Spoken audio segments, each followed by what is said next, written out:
I sit within the Massachusetts Department of Public Health, and we have funding from NIOSH and BLS to collect information on and do research around work fatalities, and we've always focused on construction falls as a priority area for us.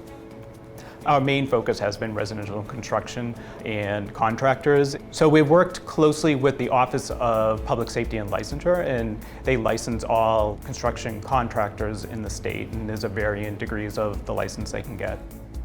In terms of health communication, I think that we definitely want to be visual. We want to be as lightweight as possible. Sometimes you just have all this information and you just want to give people a book and hope that they read it, but they have to go home, they have to feed their kids, they have to pay bills. How can we do it in a way that they will take the message? We have developed a series of fall prevention brochures that target residential contractors, scaffolding, ladders, fall arrest systems, and then general myths one. And so these brochures have been disseminated widely across the states to contractors, to inspectional service departments that are issuing the building permits, to vocational schools, to community organizations, to unions. They've been translated into Spanish, Portuguese, and Haitian Creole. Here in Massachusetts, we do have a very strong immigrant population that works in construction labor, and they are interested in learning more of how to stay safe.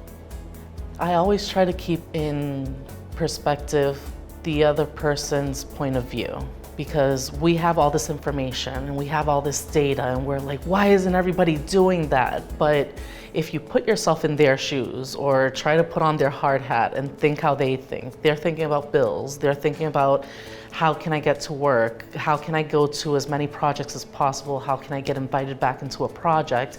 You don't want to disturb anything, you don't want to really rock the boat, and maybe asking for trainings isn't something that comes to mind as something they should be doing. But since we have this information, how can we speak their language, and not just their native tongue, but how are they going to think? How are they going to receive it in a way where they don't think that we're imposing it on it? We just want everybody to be aware that this is a problem that we want to eradicate.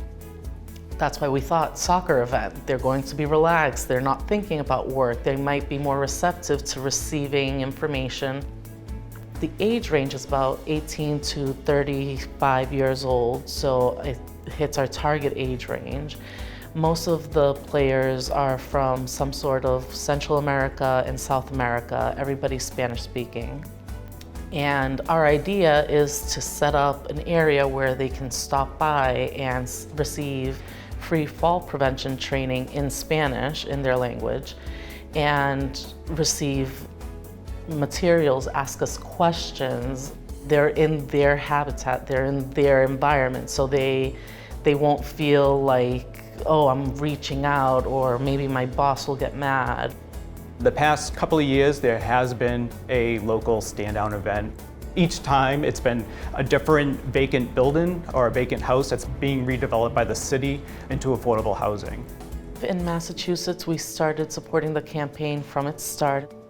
We've done everything from publishing reports, doing blog posts. We have done contests with the community, more outreach with the community in terms of stand-down events and actually going and interacting with the participants. Everybody loves those hard hat stickers you guys do, and I think it's an amazing way to engage or start a conversation about such a heavy topic. I mean, it's the leading cause of death nationwide and in Massachusetts, and everybody at least is wearing a hard hat. So when you show up with the sticker, they're interested, it's engaging, and they want to learn more. I've been doing this for coming up on 19 years now.